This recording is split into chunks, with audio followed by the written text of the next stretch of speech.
Salut à tous, aujourd'hui on va décortiquer ensemble un des mécanismes les plus ingénieux de l'IA moderne, l'attention latente multitête.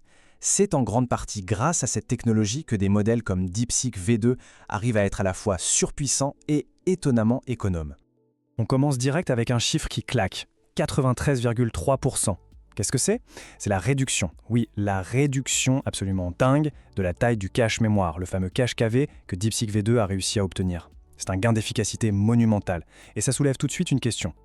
Comment est-ce qu'on peut bien réduire à ce point la consommation de mémoire d'une intelligence artificielle sans la rendre moins intelligente? C'est le défi central que tous les ingénieurs essayent de relever. Et la réponse, elle se trouve dans une réinvention complète du mécanisme d'attention. Ok, rentrons dans le vif du sujet. Pour bien comprendre la solution, il faut d'abord qu'on s'attarde sur le problème. Et quand on parle d'IA générative, l'ennemi public numéro 1 de l'efficacité, c'est la mémoire. Le coupable a un nom, le cache-clé-valeur, ou KV-cache. Dans un modèle de langage, chaque mot, ou même chaque morceau de mot, c'est ce qu'on appelle un token. Et pour chaque nouveau token qu'il génère, le modèle doit se souvenir de tous les tokens qui sont passés avant. Ce souvenir, il est stocké dans le cache KV. Du coup, plus le contexte est long, plus ce cache devient gigantesque. Il dévore une quantité astronomique de mémoire GP. Pour que ce soit bien concret, regardez ça. Un modèle comme Llama 3 70B, il lui faut environ 140 gigaoctets de mémoire juste pour stocker ses poids. Maintenant, on compare ça à un GPU de pointe, le Nvidia GH200, qui lui n'a que 96 Go. Le calcul est but fait, même le matériel le plus cher et le plus puissant du marché a du mal à suivre la cadence. Alors, pour comprendre d'où vient cette solution, il faut revenir aux fondamentaux. Comment fonctionne l'attention dans un transformer classique? C'est ce qu'on appelle l'attention multitête, ou MHA pour Multi-Head Attention. Le MHA, c'est un concept vraiment brillant. Pour chaque mot, le modèle va générer 3 vecteurs. Une requête, query, une clé, key, et une valeur, value. La requête, c'est un peu comme si le modèle se demandait « sur quoi est-ce que je devrais me concentrer maintenant ?» Les clés de tous les autres mots, elles répondent « voici ce que je représente ». En comparant la requête aux clés, le modèle va trouver les mots les plus pertinents et leur donner plus de poids en utilisant leur vecteur valeur. Et c'est là, précisément, que ça coince. Le point crucial, c'est que dans cette approche standard, les vecteurs clés et valeurs, les versions complètes pour chaque token de la séquence, sont tous stockés en mémoire dans ce fameux cache KV. C'est cette accumulation qui crée l'énorme goulot d'étranglement. Et c'est là qu'arrive notre héroïne du jour, l'attention latente multitête, ou MLA. L'idée derrière est d'une simplicité et d'une élégance redoutables. Si les vecteurs K et V sont trop gros à stocker, pourquoi ne pas simplement les compresser? En fait, le principe mathématique derrière ça s'appelle l'approximation de Baran. Comme le dit très bien cette citation, l'objectif n'est pas de garder une copie parfaite, mais plutôt une version compressée qui est suffisamment proche de l'original pour que le modèle puisse continuer à travailler correctement. Franchement, la meilleure analogie pour comprendre ça, c'est de penser à la compression d'une image en JPEG, mais pour l'attention. Une image JPEG, qu'est-ce qu'elle fait? Elle enlève les détails que notre œil ne remarque pas vraiment pour réduire drastiquement la taille du fichier.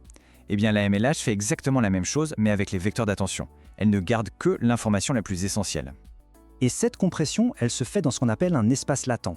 C'est une sorte de représentation beaucoup plus petite, beaucoup plus dense, qui réussit à capturer l'essence, l'information vraiment cruciale des vecteurs d'origine. Alors concrètement, comment ça marche? C'est un processus en 3 étapes super malin. D'abord, on compresse les gros vecteurs K et V dans cet espace latent. Ensuite, et c'est ça la clé, on ne stocke que ces versions miniatures dans le cache KV. Et enfin, au moment précis où on en a besoin pour le calcul, on reconstruit les vecteurs K et V complets à la volée. Juste le temps de l'opération avant de les jeter. C'est brillant. Et ce schéma illustre parfaitement le changement. Au lieu de stocker directement les clés et les valeurs dans un énorme cachet, la MLA les fait d'abord passer par ce filtre de compression pour ne garder qu'un tout petit caché KV latent compressé. C'est là que réside toute l'innovation. Bon, tout ça c'est bien beau en théorie, mais en pratique ça donne quoi? Passons au résultat, parce que c'est là qu'on mesure vraiment la puissance de cette approche. Grâce à la MLA, le modèle DeepSeek a réussi à réduire la taille de son cache KV d'un facteur 14. C'est une économie de mémoire absolument colossale qui change complètement les règles du jeu pour déployer ce genre de modèle. Et visuellement, c'est très parlant. La barre rouge à gauche, c'est l'attention standard. On voit que la mémoire nécessaire explose dès que le contexte s'allonge. La barre verte à droite, avec la MLA, montre une croissance bien plus lente, bien plus maîtrisée. Ça permet de gérer des contextes beaucoup plus longs avec le même matériel. Mais la question qu'on doit se poser, c'est est-ce que cette compression fait baisser les performances? La réponse des chercheurs de DeepSeek est un non catégorique. Non seulement la performance est maintenue, mais dans leurs tests, elle s'est même améliorée. Pour leur plus grand modèle, on arrive à un cache 25 fois plus petit pour de meilleures performances. C'est littéralement le meilleur des deux mondes. Allez, pour finir, prenons juste un peu de recul. La MLA, c'est une avancée majeure, c'est certain, mais c'est important de la replacer dans un contexte un peu plus large. Évidemment, il n'y a pas de solution magique. Comme pour un JPEG, la MLA entraîne une perte théorique d'informations, même si en pratique elle est minime. Ça ajoute aussi un peu de complexité à l'implémentation et un nouveau réglage à trouver, la taille de l'espace latent. Il faut trouver le bon équilibre entre compression et performance. Et puis, la MLA n'est pas toute seule dans cette course à l'optimisation. Elle fait partie d'une grande famille de techniques qui cherchent toutes à rendre les transformers plus efficaces, comme l'attention multi-requête, MQA, l'attention à requête groupée, GQA, ou encore Flash Attention. Au final, le message clé à retenir, c'est celui-ci. Des innovations comme la MEL sont absolument essentielles. Elles ne font pas que rendre les modèles d'IA plus rapides, elles les rendent plus accessibles, moins chers à faire tourner et donc beaucoup plus durables pour l'avenir.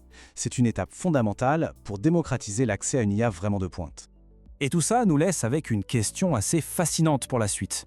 Maintenant que des solutions aussi élégantes que la MLAR commencent à maîtriser ce goulot d'étranglement de la mémoire, quel est le prochain obstacle majeur qu'il faudra surmonter pour continuer à faire progresser l'intelligence artificielle ?